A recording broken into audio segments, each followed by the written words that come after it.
কথায় আছে জানেন তো, বেশি আসার ফল নাকি তেতো হয়। কেন এই কথা বললাম? এতগুলো ওষুধ কার জন্য নিয়ে আসলাম?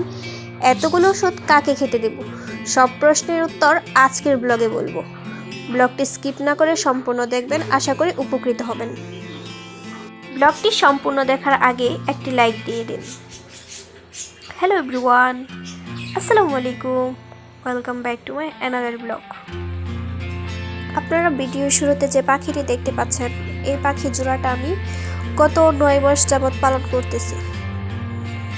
রেগুলার যে দোকান থেকে পাখি কিনি, ওই দোকানের লোককে বলছিলাম আমাকে এক জোড়া রানিং পাখি দেওয়ার জন্য। তো সব পাখি দেখার পর আমার এই জোড়াটা পছন্দ হলো, তো আমি নিয়ে আসলাম। ওনারা বলছিল যে 1 সপ্তাহ বা 15 দিনের মধ্যেই ডিম দিয়ে দিবে। তো তাদের কথা বিশ্বাস করে আমি এই পাখি জোড়াটা বাসায় নিয়ে আসি। কিছুদিন পালন করার পর বুঝতে পারি ওনারা আমাকে বাচ্চা পাখি দিয়েছে। তারপর অনেকবার ভেবেছিলাম যে এই জোড়াটা চেঞ্জ করে ফেলবো, কিন্তু এই কালারটা মেলানো অনেক কঠিন। তাই ভাবলাম আর চেঞ্জ না করি, একদিন না একদিন তো ডিম দিবেই, পালন করতে থাকি, যা হয় কপালে তাই হবে। তারপর জোড়া থেকে একটা পাখি অসুস্থ হয়ে মারা যায়। তারপর ওই পাখিটাকে আমি আবার নিয়ে যাওয়ার পরে আরেকটা পাখি আনতে যাই। তখন ওনারা আমাকে আরেকটি রানিং পাখি দিল, কিন্তু তখন ওই পাখিটাও বাচ্চা ছিল। কিন্তু আমার প্রথমে যে বাচ্চার পাখিটা রানিং বলে দিয়েছিল, ওইটা এতদিনে ডিম পাড়ার উপযুক্ত হয়ে গেছিল। পাখি দুটা নিয়ে আসার পর জোড়া মিলতে অনেকটা সময় লেগে যায়। আপনাদের সাথে কথা বলতে বলতে চলে আসলাম পাখির দোকানে। এই দোকানটা আমার বাসা থেকে মোটামুটি ভালোই কাছে, তাই আমি এই দোকান থেকে সবসময় পাখি বা পাখির খাবার আর যাবতীয় সব কিছু এইখান থেকেই নিই।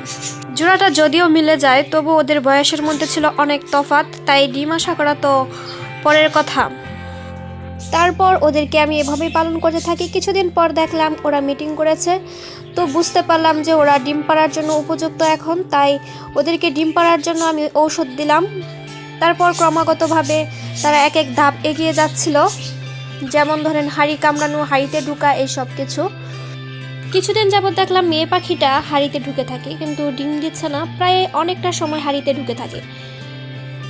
ভাবলাম এগ ব্যান্ডিং হলো কিনা। এভাবে আমার একটা পাখি মারা গেছে। এগ ব্যান্ডিংয়ের চিকিৎসা আমি ভালো করে এখনো পারি না।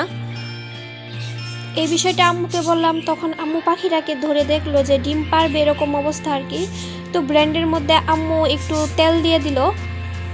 তেল দেওয়ার একদিন পরে পাখিটা ডিম দিল। বললাম না যে এগ ব্যান্ডিংয়ের কারণে আমি বুঝতেছিলাম যে ওদের কোনো একটা সমস্যা হয়েছে।